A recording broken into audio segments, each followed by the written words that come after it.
Hello. Oh, my microphone. Got to get that in front of me. Have my adult beverage. I hope you have yours or your beverage of choice, whatever that might be. And I hope you've had a good week.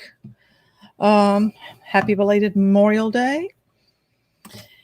And we are going to be talking today about, an article. And I saw this article because being on the steering committee for the conference, Multilevel Marketing, the Consumer Protection Challenge, somebody from the steering committee sent out this article. I was like, oh, isn't that interesting? Isn't that interesting? Which the title of it is Direct Selling Critics, Old and New, Join Regulators at Caustic 2-Day Conference. And then a picture of us there, which is just humorous. So I'm going to get to all of that. And I'm looking for something that I did not pull up. Hello there, Stu Peace. How are you? Hey, Joseph. How are you doing, darling? Let me see. Because there was a string of emails going back and forth about this. It was quite funny. That's all I have. It's just like, it's very just humorous all the way around. At least I think so. And I think all of us did.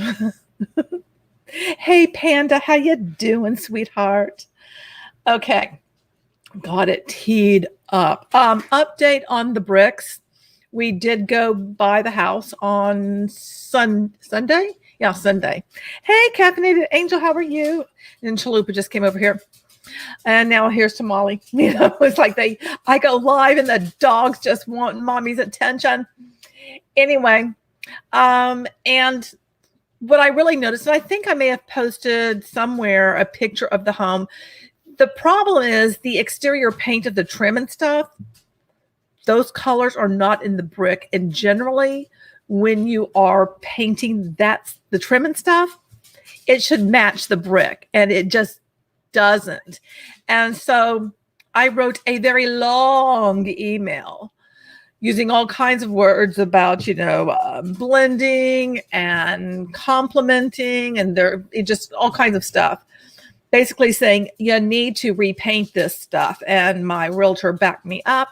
Haven't heard whether or not the builder is going to do that. However, once we close and everything, and hopefully all of that works, but we're still trying to work on that with the underwriter. And they keep on asking for a bazillion different things. My realtor and I are going to do at least one collab, maybe more than one. Maybe just on her channel. Maybe she'll come over here too. Because I think there's things that if you are trying to buy something right now, things that you're going to need to take into consideration before you jump into all of that. That's exactly what the dogs are thinking. Mom's talking to herself, but oh, good Lord. I mean, I talk to myself all the time. They always hear me. All right. So let me get some of my Angry Orchard. And there goes my other laptop. Close that sucker up. I can't wait until I can get another laptop because trying to edit my videos on this laptop drives me to drink with Satan. Let me just tell you that. It's such a horrible chore. I want to throw the laptop out the window. So without further ado, oh, Dave, you made it. I am so very glad. I am going to pull this a bit. I'm also going to share with you, because I did notice there is another article. It's just the publisher's note, because who wrote this is the publisher. His name is David Bland, and I did look him up. He attended Baylor University, which is here in Texas. Baylor is a very good school. And I was a little bit hurt. I was like, oh, you're a Texas boy. Oh, joy. And then I saw he studied biology, so his degree is in biology. How he ended up in being a publisher at, this social selling news, that's what it's called. I keep on twisting the name up. I don't know, but he has a background in doing other kinds of publishing stuff. But going from biology to being a publisher, it just seems like very weird. And I just kind of wonder which MLM or MLMs was he involved in? Because I didn't find anything yet, and I didn't spend that much time, but I just cannot believe that anybody who would be writing about this stuff was never involved in it. It was like, well, was your mom a Mary Kay rep? Did she have a pink Cadillac, or did she want a pink Cadillac and never achieved one? And then I have to wonder, because I am just making the assumption, and I could be wrong, but I don't think I'm, for thinking this, I don't think I'm far off. That, like, okay, well, was he really active in his church? Did he go to a really big church? Was he in a fraternity? Did he play college sports? I mean, did he already have some sort of network that would kind of give the MLM company, like, maybe we can help him out and kind of put him in a position to where he'd be successful? Because I really believe there's a lot of, behind the scenes, backdoor shenanigans going on that we're just not privy to, but they want it to all appear as if somebody did it on their own. Let me give you a quick example. For instance, when I was in Beachbody, the coach that I was under, who was way up there, had she wanted to, because she could place people underneath you. She could have placed somebody underneath me, which would have helped me get volume and stuff. Did she? No. Neither person I was under did that. And they both could have. So I think there's some cherry picking going on. You know what I mean? So if they see somebody is having some traction, if you will, then it's like, oh, well, let me see maybe I can work a deal with them. So I think there's just shenanigans going on. So I just kind of wonder what was going on with this guy and how he got experience in this.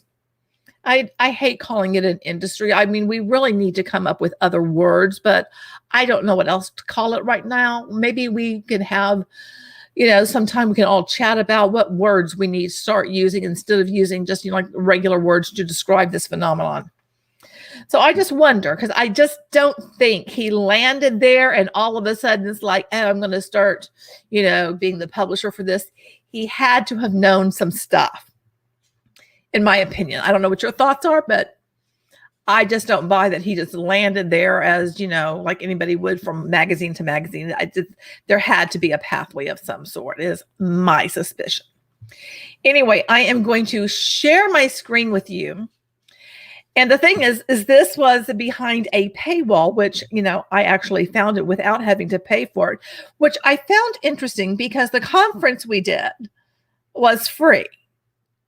We didn't say, now to see the recorded, sessions and everything. We're not making people pay for that either. It's free. Unlike anything that goes on with MLM, if they put anything on, it's always a pay to attend. You don't ever see them doing anything like, oh, we're doing this 3-day conference and, you don't have to pay to attend. No, they don't do that. It's like you're paying, like right now, I want to think it's going on right now, a business for home. And I did a video on it. They're doing a conference and you got to pay.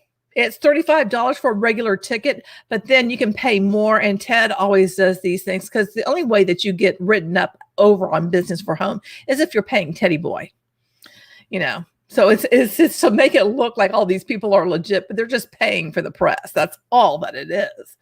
And it's just comical to me. So it's not like any of these MLMs invite critics to come and talk at their conferences. No, let's be real, but more about that later. Oh my gosh, you did try to check it out, but would never give my email out, even your sock puppet. Oh, wow. But I've got it right here. So we're going to all check it out together. Okay, let me share my screen. And I apologize. It's really kind of super dark out. It's been raining a lot here, and it's going to be raining again, like all flipping weekend. So it's really kind of dark out right now, like with, storm clouds. So everything is like extra dark. But you'll get over it, right? Okay, sharing my screen. And this is what I want to share. Okay. So now you can see it. And then I've got to look over there so I can read the stuff because I can't read the small stuff. Okay. The DSA has their annual virtual meeting starting Monday. It requires non-members to pay. Of course it does. They don't give anything for free. So they got this, screenshot of all of us, right? Which was just, comical, because I think I'm in some, I'm in good company. I'm proud to have been with these people. Okay. Direct selling critics, old and new, join regulators at Caustic 2-day conference. Well, first of all, what the hell does caustic mean? So, that's not it. There we go. Okay. Able to burn or corrode organic tissue by chemical action, sarcastic in a scathing and bitter way. I kind of think that's what they're saying, is that we're being sarcastic in a scathing and bitter way, but none of us are bitter. What we're saying possibly for some could be considered scathing, but all we're doing is just using their own documentation and everything that we find written about them and using that. It's not like we're just making stuff up. So there's that. And then I'm going to pull up in a bit that this cottage industry that we're accused of creating, which is just so flippin' comical. Organizers block channel representatives from contributing. Now, give me a flippin' break again. When have any of these companies or any of these organizations like the DSA that are having their conference, oh yeah, Dr. Oz is going to be a keynote speaker. When have they, contacted anyone who's a critic to come and speak at their conference? They don't, because they don't want people who are critics there. We did not want them there. It was not a place for them. They already have a bazillion ways of getting their message out. What they're butthurt about is that something was organized where we all came together and created something that is going to disrupt their narrative, because they controlled the narrative for many, many, many years. And now all of a sudden, that narrative is like, oh my gosh, that's getting shaken up. That's the bottom line. Okay. Got to take a sippy poo. All right. Oops. Okay. So, okay.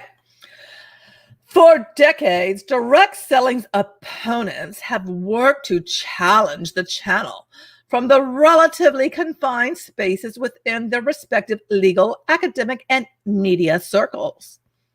The occasional high-profile court case would generate publicity for a few news cycles, and newspaper and magazine articles would follow with passing coverage. The 2000s brought the occasional expose on network and cable television that, through internet streaming and on-demand technology, gave some of these hit pieces millions more views than they would have received in years past. However, nothing has contributed to the spread of the anti-multilevel marketing movement over the past decade more than the explosive growth on social media. There's my first pause. Dude, Mr. Bland, do you not get that for a long time, people were not responding to the jankiness going on social media that multi-level marketing companies, distributors, direct sellers, whatever it is you want to call them, they caused people to react and to respond to what they were doing because people didn't like it. It's a response. And social media allowed these companies to explode and grow more than they have in the past because of its social media. It's worldwide and you don't have to be right there. But at the same time, it is giving critics a voice also. And you can't put the genie back in the bottle. That's what your butt hurt about, is for a long time, your industry went unchecked. And now people like myself are speaking out against it. And we're a loud voice and we're a growing voice. You don't like it. It is threatening to you. Let's just call it what it is. You're very uncomfortable with the fact that people can go and find critics a lot of them in droves, talking about their bad experiences, which disrupts what the narrative is that's put out there. That's what's going on. Okay, let me get back to this. I'm getting heated. Okay. And let me scroll down a little tiny bit.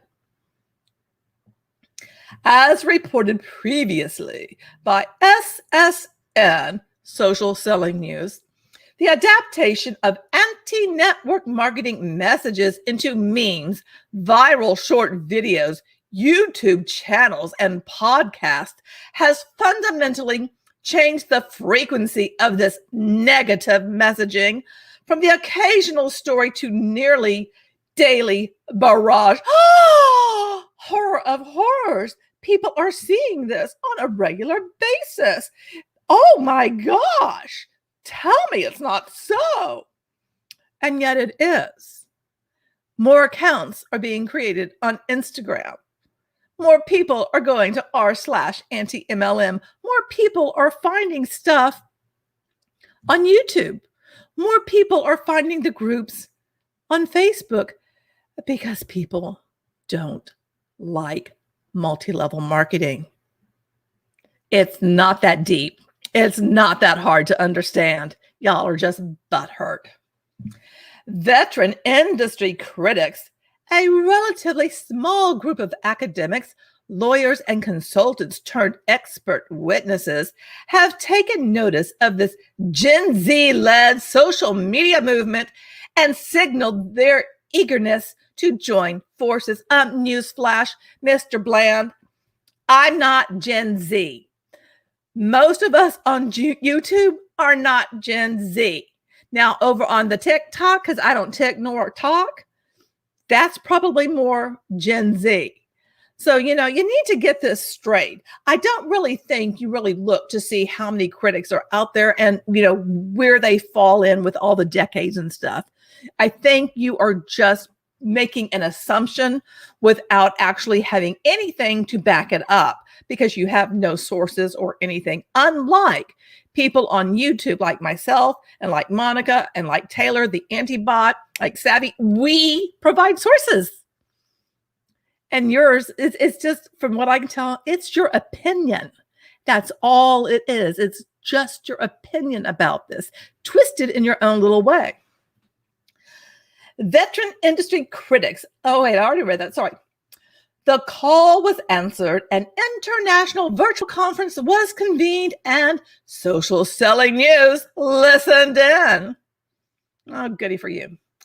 Social Selling News reached out to conference organizer Dr. William Keep, a former dean of business and interim provost at the College of New Jersey, for comment, but did not receive a reply as of this publishing. Horrors. Okay. Actually, he has replied. Let me stop sharing and I'm going to share what he wrote and let you guys know what happened. Okay. So Dr. Keep wrote this and said, I posted this comment to the article and emailed Mr. Bland directly. I will send the article to all presenters, not on the steering committee, blah, blah, blah. Social Selling News reached out to the conference organizer, Dr. William Keep. I have no record of Mr. Bland attempting to contact me for comment. I write to offer to contact any of our conference panelists for a correction if Mr. Bland or Mr. Hester point to any statement made by any panelist is factually untrue. As Mr. Hester questioned the way in which speakers selected the data presented, I asked that he specify which speakers so I can verify the data presented. Thank you. Oh, and I am no longer interim provost. But then he did also write something else because he found the email that was sent to him in his spam folder. So yeah, it's so funny, but you can't respond to something when you don't see it. But of course, that never entered, into the little mind. Okay. Okay, so he said, I write because the recent article in the Social Selling News describes you as an integral part of the DSA. Should you read the article, I share the following. 1, I had no record of Mr. Bland contacting me until, with his help, I found the email in my spam folder.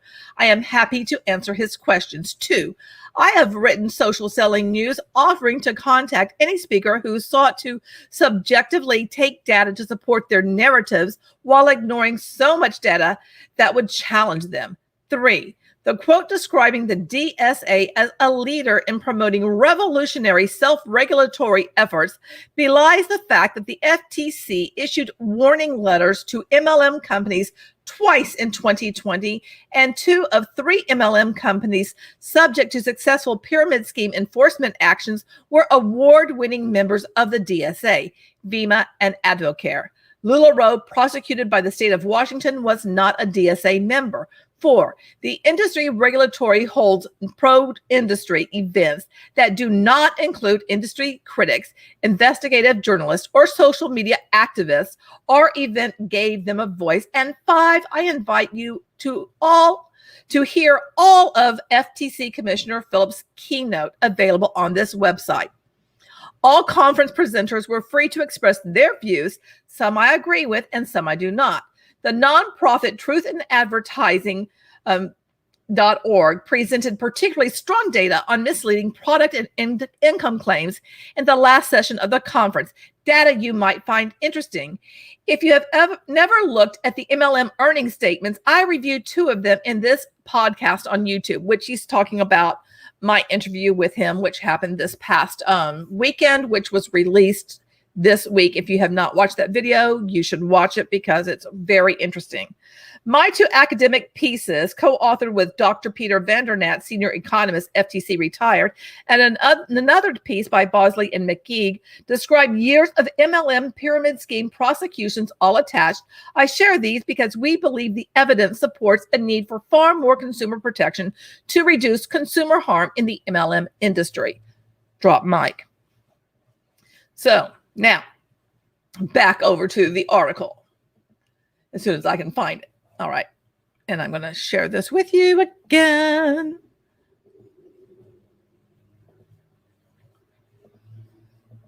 Okay. So they have a reply. The email was in spam. That's why Dr. Keep did not respond quickly. That's not even a word, did not respond in a timely fashion. Industry critics gather for consumer protection. In a first of its kind event, bringing together government regulators with some of the most vocal social media opponents of the direct selling channel, the College of New Jersey School of Business hosted a global conference titled MLM, a Consumer Protection Challenge. It wasn't titled MLM, it was titled Multilevel Marketing. So he didn't even get that straight.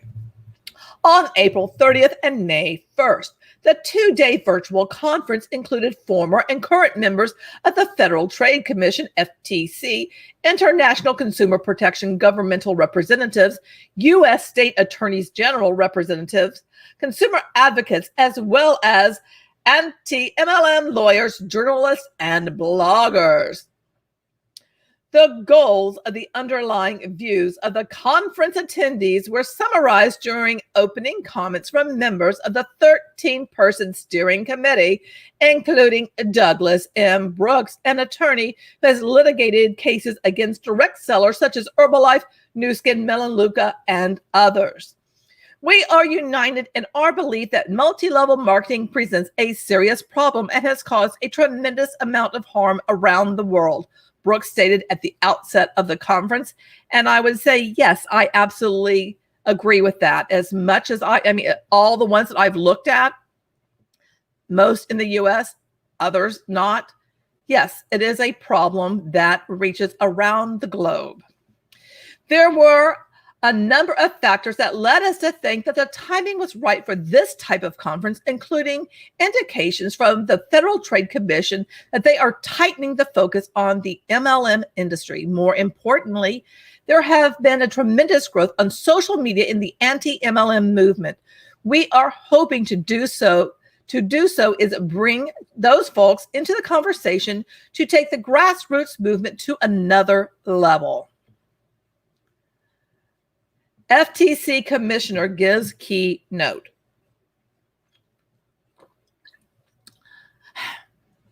Oh, I just love Angry Orchard. The keynote address was given by current FTC Commissioner Noah Joshua Phillips. The commissioner began his remarks by acknowledging that multi-level marketing is not a monolithic entity and that it may have certain benefits over traditional retailers because it depends on direct relationships between sellers and consumers, can help companies reach consumers that might not otherwise be able to reach, and may allow for sales to consumers or communities who may be underserved by traditional retail. Multi-level marketing also can give consumers the opportunity to supplement their income. These measured keynote remarks stood in striking contrast to the opinions expressed by the majority of speakers to follow, as later panelists made no effort to distinguish between the actions of legitimate direct sellers following FTC guidelines and the more brazen pyramid and Ponzi schemes. Okay, this whole idea of legitimate, I find it very, very difficult to believe something is legitimate when most people, when you look at the numbers, that they don't even give us all the numbers, but when you look at what numbers are presented in income disclosure statements, and you have to wrap your head around these and try to figure them out, which with my talk with Bill Keep, he explains this very, very well, because it's like a jigsaw puzzle, because they don't present the data in a way that is easy to discern what's going on. For instance, right now I'm in the middle of writing a script, and it's on the Shanann Watts case, but I'm looking at her vision board. True Crime Rocket Science just did a really great video, if you like true crime, on magical thinking, and he went over her vision board. And I wanted to go into the vision board in her case because of the law of attraction, personal development, and all of that. And within it, I'm looking at the Lavelle income disclosure statement and seeing, like, okay, what she had on her vision board, what is the likelihood of that happening in terms of the people that she wanted on her team at different levels, you know? So, oh, Jess, hello. I'm so glad you made it here. And so the thing is that we have really faulty data, and you guys know that. So trying to figure it out is really, really hard. So this whole concept of legitimate, when you've got all the numbers, you know how many people are in any MLM at a given point in time throughout a year. You know how many of them stay year to year. You know how many who are at the very top stay year after year after year. You know how many people, if any, are able to rise through the ranks to get up to the top. You know how long people stay at each thing, but you don't disclose any of that. You just make it all very, very muddy. Okay, Dave says, FTC Commissioner Phillips definitely did not say most MLMs did not follow the reporting expectations when it came to disclosure showing net profit. Yeah, true. And I mean, we also don't know how many people, another thing, well, I'm getting all tongue-tied here. When these companies require people to have those personal volume points and stuff, none of that is taken into consideration. When you are an actual salesperson for a company, you don't have to buy the products so that you can earn a paycheck. There's a lot of stuff that's going on that, to say legitimate and put that in there, makes me so very uncomfortable uncomfortable because this entire industry is completely different than anything else, any other business, actual business. If their other businesses are not designed, in my opinion, to be able to fool people into thinking that they are going to be able to start making money to replace their job. They're just over broke. They're not. And that's what these are. It's a completely different beast. So when I see legitimate, it just makes me angry. Continuing on. Commissioner Phillips continued his remarks by noting the FTC's recent actions to combat COVID-19 related health and wellness claims and emphasized the commission's stance on income claims. Phillips recognized and applauded the work of the Direct Selling Association and the Direct Selling Self-Regulatory Council in conveying the FTC's messaging to direct selling companies and their distributors. Puppy, please. The DSA, a lobbyist group. And this whole concept of a self-regulating council, please. So they're being applauded. Well, and we talked about this too, is that the thing is that regulators do not understand the harm that people have gone through. They haven't heard the stories. They're not looking at the stuff on social media and like the videos that Jess makes, the videos that I make, the videos that Monica makes, the videos that Savvy, that the Antibot, that all of these people they're not watching this stuff because one, they don't have time. They are just looking at it okay, here's the law and are you following that? But there's a lot of other factors going on. You know what I mean? So I think that's just smoke and mirrors. I commend both organizations oh gosh, it's so hard for me.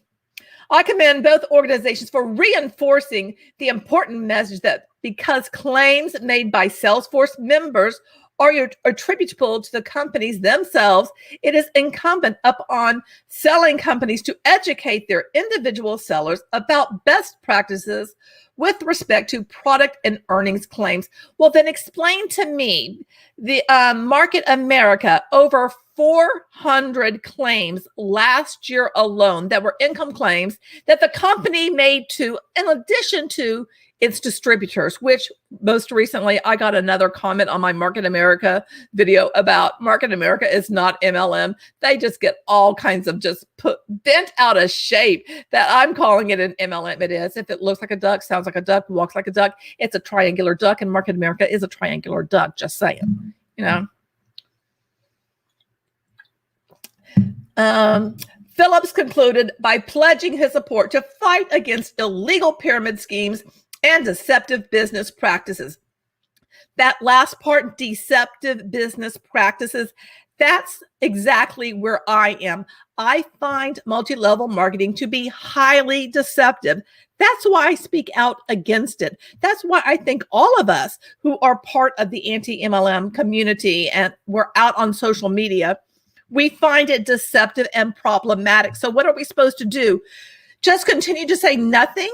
Because for so many years, people were not speaking out because they were made to feel like they couldn't and that they were threatened and that they lost friends and family if they did speak out. Are we supposed to just continue down that route?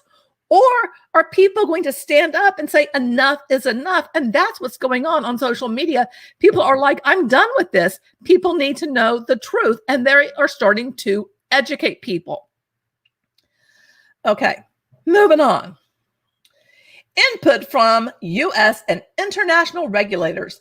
The first session of the conference was titled Regulatory Perspectives, an International Panel, and featured former and current Consumer Protection Agency representatives from 4 different countries, the U.S., Italy, Ireland, and Canada.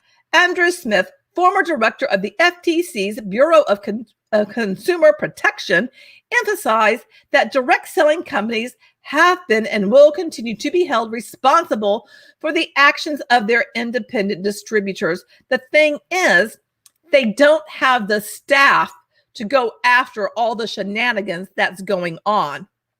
Absolutely, Jess. Absolutely. Absolutely. That's the whole thing, because they're all butthurt. Okay. While noting that he was not speaking on behalf of the FTC, Smith's comments served as an important reminder to direct sellers that regulators' scrutiny does not stop once corporate level compliance standards are met. The FTC has taken action against MLMs for the misconduct of distributors. That means the products or earning claims made by the MLM itself may not have been so egregious, but the distributor's claims have been truly outrageous, and the MLM has profited as a result. The FTC has said that MLMs cannot profit from deception in this manner and has taken action against them directly for misrepresentations by distributors.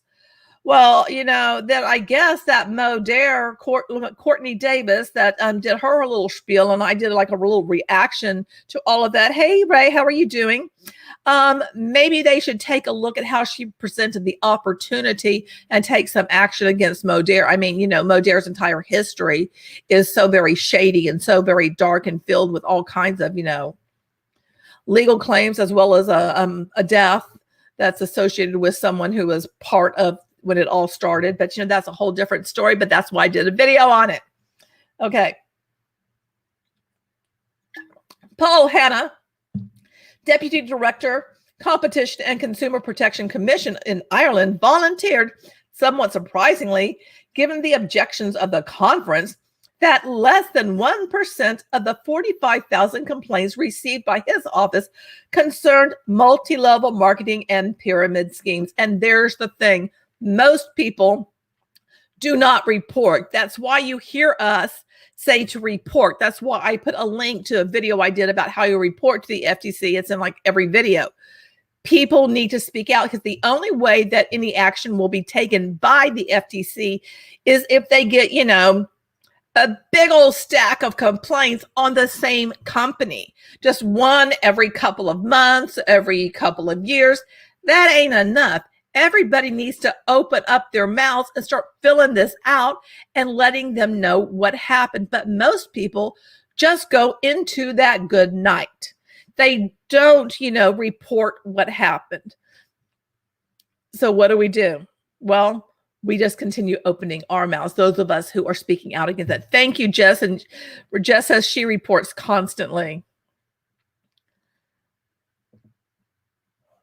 Okay, so where am I? Okay. Here we go. Okay, FTC and state law enforcement weighs in. A session titled Federal and State Enforcement Perspectives featured current and former members of the FTC, as well as representatives from the Office of Attorneys General of Washington and Illinois. Kathleen Daffin, an attorney with the FTC's Division of Marketing Practices, highlighted the COVID-19 Consumer Protection Act passed by Congress in December 2020, which imposes monetary penalties on violators who engage in deceptive practices concerning COVID-19 related prevention and treatment. And we know there has been a lot of shenanigans when it comes to COVID and what people in a lot of different MLMs have made claims about, you know, the health and wellness stuff. For over 2 years, you reported to Tina Truth and Advertising. If you do not want to report to the FTC, report to Truth and Advertising. That helps them go after people too. Okay. Daphne went on to say that pyramid-related law enforcement relies on research and made a request to pyramid scheme researchers to reach out to her. There is a surprisingly limited amount of research in this area, Daphne stated. We have a lot of ideas about interesting research questions, given the complexity of this area and the consumer harm associated with it. Two attorneys from the Washington State Attorney General's office, Joseph Canada and Ben, I'm not going to say his last name right, I'm not going to say it, presented a review of their state's Consumer Protection Act as it applies to pyramid scheme enforcement, and also reviewed their office's recent settlement with LuLaRoe. Jacob Gilbert, an attorney with the Illinois Attorney General's office, highlighted red flags that he looks for and advises consumers to look for. Okay, and that's the problem with regulators of putting it back on the consumers. Well, y'all just have to go out there and, these are the things to look for. Most people aren't looking at those things because they've already been indoctrinated into the belief that they will have time freedom, financial freedom from whatever opportunity. When considering a direct selling business opportunity, including hard to understand language in the agreements or products that might be difficult to sell due to low demand or market saturation. And the MLM reps and the MLMs will be like, oh, there's no saturation. Just because your cousin next door is selling it and, your mom's selling it and y'all all live on the same block, oh, that's perfectly fine. And it's not. That should tell you that, that market is already covered and you shouldn't get involved with it. Let me see. Gilbert also alerted the conference to alerted the conference. No, we already knew about it. Fake it till you make it, which he said was repeated to his office by the majority of the people that we spoke with, both those who were successful and those who believed themselves to be victims as well. And that is a mantra. I can remember being in something of somebody basically completely lying about their income, but say, oh, but I am going to be a millionaire. So I'm just not yet. So they didn't perceive themselves of actually lying, even though they were nowhere close to it. It's just disgusting. Anti-MLM social media influencers and journalists relay anecdotal experiences. Now, here's the thing. So they're going to go off, or whoever this guy is Mr. Bland, is going to go off on our anecdotal experiences. And I'm not denying that they're not anecdotal, but all of these distributors, when they're presenting the opportunity, and the companies themselves, when they're putting up all these people who are so successful, those are anecdotal incidents as well, because we're not given the actual data. Also, many believe these regulators are doing their job and would be catching all these problems, especially if they've been around for 5 to 10 years. They don't go looking for red flags straight away. True. Yes. Okay. Journalists from Forbes, the New York Times, and Huffington Post joined in the discussion with social media influencers to add their anecdotal stories about network marketing. One such journalist, Liz Day, a senior story editor at the New York Times, is a former producer on John Oliver's Last Week Tonight and produced one of the most highly viewed anti-MLM segments of all time. Day told the conference that her inspiration for the John Oliver segment came from friends on Facebook talking about new business opportunities and trying to recruit people. Day added that she has not stayed engaged with the direct selling channel since producing the 2016 piece. Casey Bond, a reporter for Huffington Post, who has written multiple stories degenerating the direct channel, was also included in this panel. In her articles, Bond has accused the channel of being a nightmare for women and a cult. It is a nightmare for women. And if you follow the bite model, which many of us have when we talk about these, tick, tick, tick, tick, box, box, box, box, box, it's a cult. Triangular duck. That's just what it is. I might be saying it wrong and whatever. I mean, I probably am saying it wrong, Anyway. The comments from these writers and internet personalities showed that they see no distinction between legitimate direct selling businesses and pyramid schemes. Well, let's see. Direct selling, what does it have? It has a product. What does it rely on for people to actually make money? Recruiting. What is a pyramid scheme? It's based on recruiting. It just doesn't have the product. It's not that hard to understand. It's not that deep. This exemplified the dissonant tone of the conference, as only a day earlier, regulators and law enforcement representatives actually reviewed in detail the legal distinctions between pyramids and the legitimate network marketing. I don't think any of them said legitimate network. I don't know. I don't remember. Okay. Imagery of Nazism and cults. Speaking in the first session on May 1st, titled, What is MLM? Anti-MLM author and consultant Robert Fitzpatrick defended his opinion that multi-level marketing represents a commercial cult and compared the proposition that multi-level marketing is a real business to the big lie coined by Adolf Hitler in Mein Kampf. Fitzpatrick urged regulators to study I'm not going to be able to say it, blah, blah, blah. Authoritarianism. I probably didn't say that word right, but you guys know what I mean, right? And mind control, propaganda, and the past, and suggested that multi-level marketing evolved at the same time as 1960s cults because of shared principles. MLM evolved right at the same time and became a delusionary economic belief based on a distorted concept of capitalism and prosperity thinking, Fitzpatrick stated. Okay, here is a thing. All of this, when you look at anything, you need to look at it within history. And that's what, Robert has done, is looked at the historical evolution of it. Just saying. No, just saying. Anyway, okay. According to his inflammatory remarks, Fitzpatrick accused governments that sanction direct selling of collusion. Let's see, there's a revolving door of the FTC to the DSA. The DSA is a lobbyist group. There's problems on both sides, right and left, Republican, Democrat, people like all. Yeah, I would say there's stuff going on, again, that we don't necessarily know what's going on. But it's not all, unicorns and light. That's for sure. Otherwise, there wouldn't be a problem. Societal spread of multi-level marketing is necessarily accompanied by government collusion. That is, if it weren't backed or at least allowed by governments, it would collapse on itself. It is also well known that it has a history of buying political protection, Fitzpatrick added. Anthony Miles, introduced as a marketing expert professor, expert witness, and MLM researcher, used his time to argue that MLM is not entrepreneurship. It's not.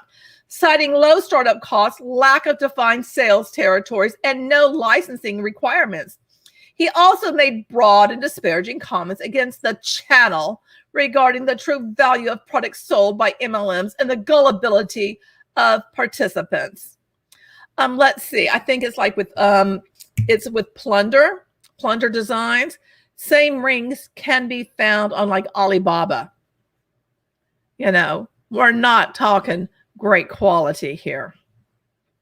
The conference's insinuation that multi-level marketing businesses are cults continued during a presentation by Stephen Hassan, a mental health professional and author on the topic of cults and mind control, who was a panelist on the session titled, How Do MLMs Recruit and Retain Participants? Hassan did not speak specifically about direct selling during his presentation, but instead presented a review of his 2021 dissertation, which modeled authoritarian control through behavioral, informational, emotional, and thought control of victims. His BITE model, basically. Direct selling advocates respond to conference. Assembled under the objective of consumer protection, a goal supported by the Direct Selling Association, DSA, the most striking takeaway from this conference was the active exclusion of anyone supporting the direct selling channel, including the DSA,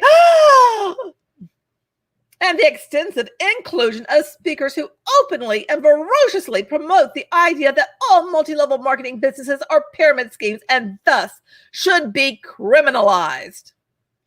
In a statement to Social Selling News, the DSA said that critics of the industry were again predictably uninterested in truly enhancing consumer protection. While DSA's perspectives were purportedly excluded, DSA remains a leader in promoting revolutionary self-regulatory efforts, Fox guarding the hen house, which have been lauded by federal and state regulators. Okay, just because they're lauded doesn't mean diddly squat, because they don't understand what's happening to the people. That's the problem.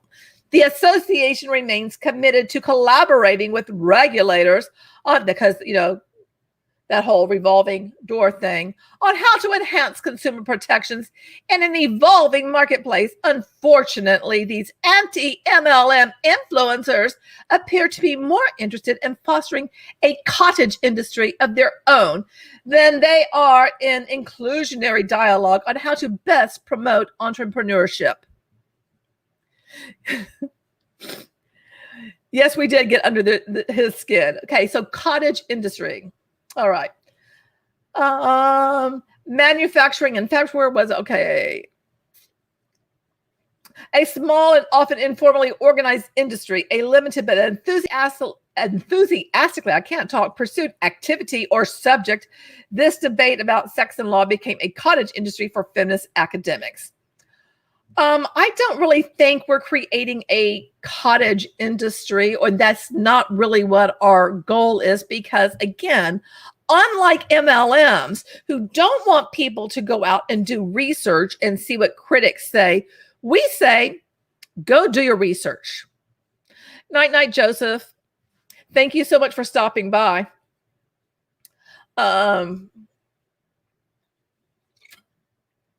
Okay, so, and being a member of an MLM, you're not an entrepreneur. You're unpaid sales force. You are an independent contractor. You're not an entrepreneur. Gordon Hester, a member of the DSEF Board of Directors and liaison for its Academic Advisory Council, commented on the channel's position with academia and questioned the way in which speakers selected the data presented during the conference. Well, how about if these companies start presenting data themselves, starting with their income disclosure statements? They are very muddied at best. They do not present full data. How about you guys do that and let's talk? But you're not going to, because you don't want people to see the truth. Direct selling is aligned with over 245 academic fellows who believe in direct selling and support the industry as consultants, collaborators, research, and educators, and they're paid to do so. They come from some of the most prestigious universities and have become an integral part of the DSA and DSEF leadership that continues to work for the betterment of direct selling. After 35 plus years in business, I understand the power and importance of narratives, Hester continued. I was shocked by how the critics of direct selling sought to subjectively take data to support their narratives while ignoring so much data that would challenge them. Where is it? Where is the data? Share the data. We don't have the data. Or you have data that you twist to show something and, don't show it all. The DSSRC does more to extend consumer harm to reduce it. This response shows how they use regulators need to be neutral as proof they are not effective. Not what Laura said from Tina. Hester also expressed his dismay at some of the accusations made about government officials during a conference attended by so many state, federal, and international government representatives. I was shocked that one of the presenters was so fanatical that he inferred that the regulators were not acting to police direct selling because they were in collusion with the industry. The leaders in direct selling have had a long-standing relationship with government bodies all over the world to ensure the ethical practices and oversight necessary to protect consumers, Hester concluded. If you were, oh gosh, we do need to have a shirt, show me the data. Oh, maybe I need that besides my, I just made the big bucket of hooey is show me the data. Yeah. I think I need to make that show me the data, because they don't give clear data. If they provided clear data in the income disclosure statements, that would be one thing. That would be a start. but it's intentionally, in my opinion, obscured and made to be confusing so that you can't figure it out. I mean, heck, what I'm doing right now with Lavelle, they don't even tell you how many representatives are in the network. So you have to just kind of extrapolate a number, which I'm just using 100,000 because it's easiest to do that. Why don't you tell us a number?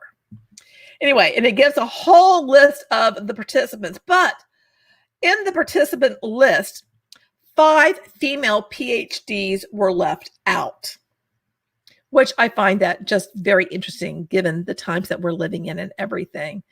And tomorrow, Moira O'Sullivan, Dr. Moira O'Sullivan, I'm interviewing her, and she and I will probably discuss this and some other things, so look for that. And I wanted to, let me see, where is the publisher's note? I wanted to share that with you too. Where is it? Okay.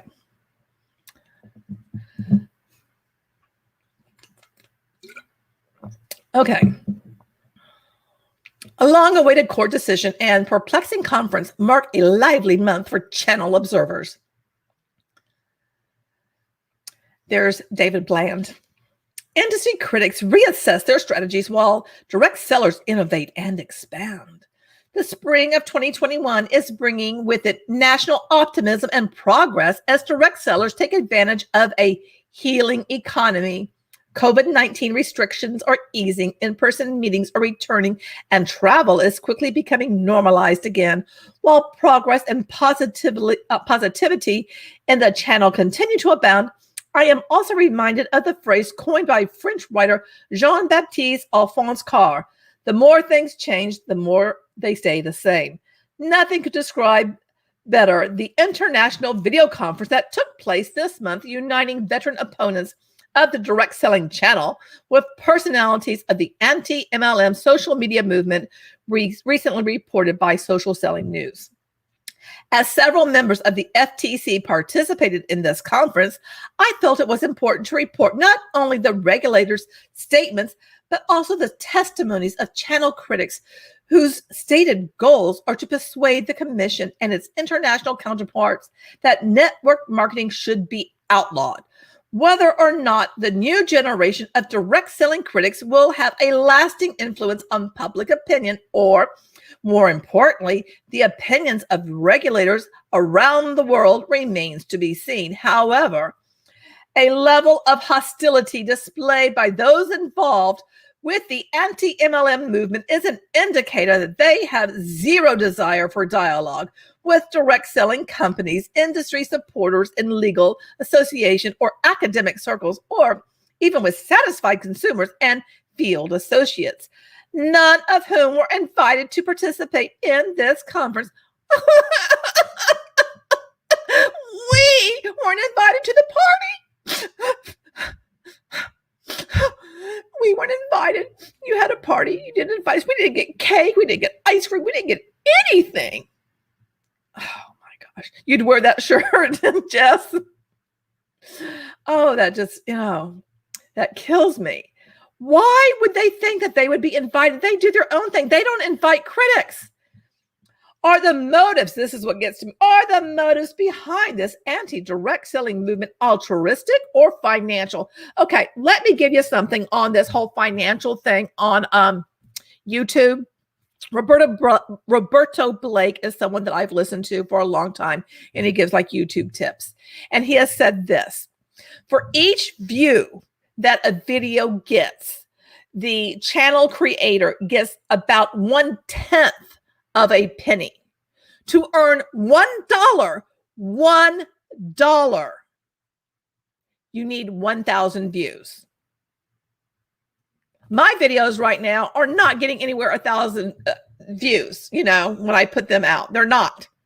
So this financial thing, if you think that people are in YouTube are making a ton of, now there are some people, there are larger channels that do get a lot more views.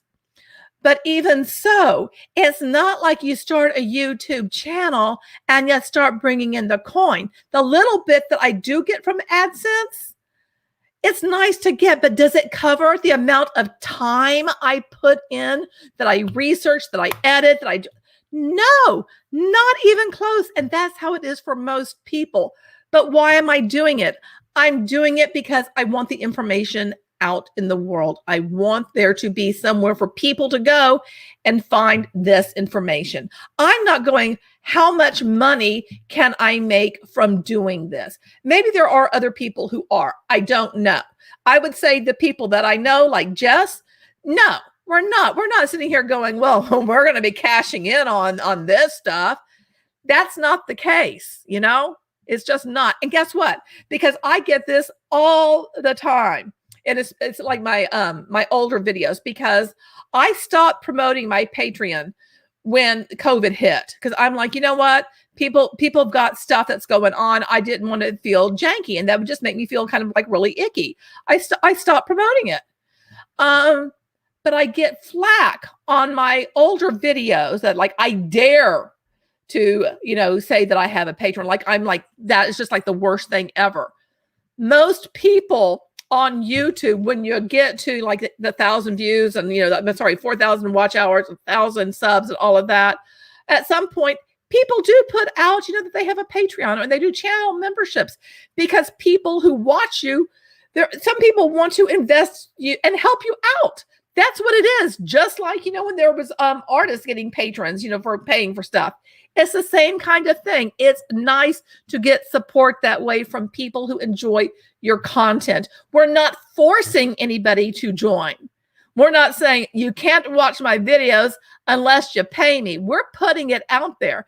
They have an option. They don't have to do it. So this whole nonsense about like that there's some kind of financial gain from it. Are you smoking crack? Do you know how this stuff works? I don't think so. Okay. Sorry, getting heated, you know. Is the movement itself starting to show cult-like characteristics? Yeah, can we hold up the bite model to ourselves? Okay, number one, information control. We tell everybody, go research yourselves, unlike MLMs. I mean, I'm just enough said with that. Will the extreme dialogue prevent regulators from embracing their message? These are the questions that have accompanied the rise of the anti-MLM social media movement, and only time will tell if their alliance with the channel's longtime detractors will further their cause. Despite the background noise from channel detractors, direct selling executives, and their million of field consultants continue to generate optimism and success. Of course, they generate optimism. You are taught that as long as you never stop and you just hold the belief that you too will succeed, of course they're going to say they're optimistic because they believe the lie. Indeed, what a pleasure it is to bring to you each month the accounts of this progress, all the while keeping you informed on the challenging legal and political stories affecting this channel. I thank you for reading, and as always, welcome your feedback. And there we have it. And I am burning up.